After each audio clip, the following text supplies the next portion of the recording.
Everybody, Jim King with King Piers out here in Blue Springs. This is a, what's happened here is this brick retaining wall here. It's basically brick on the outside of a block foundation wall.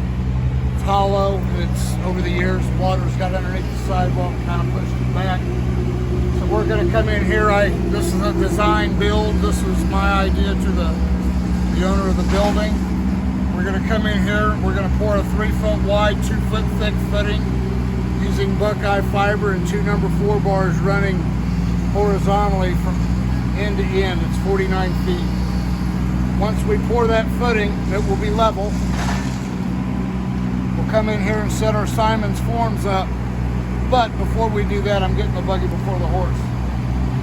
I'm gonna come in here while we're pouring the footing, when we're 1 foot thick, halfway down, we're gonna come and set an I-beam on that concrete up against the wall. We're gonna do that. There's 7 of them we're gonna put in here.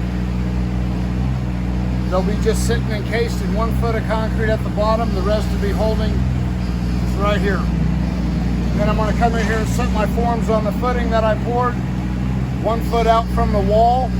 We're gonna come up, go 8 inches over the top of this, and it'll be 8 inches thick on this side, and we'll use the sidewalk as our bottom of our forms will sit on the sidewalk.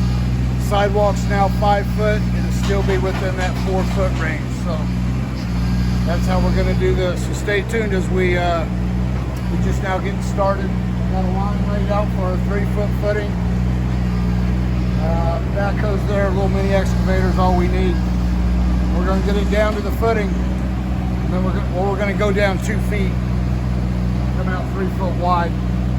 If we do not expose the footing within that 2 foot thick dig, every so often, about every 10 feet, I'm gonna expose the footing, tunnel underneath it, and keyway lock it. And that's where them I-beams are gonna sit. If not, we'll just set them in there if we find the footing wherever we want. We're cleaning in back there towards the east. So stay tuned, this won't look like a brick wall when we're done. All right, King Piers of Blue Springs, thank you.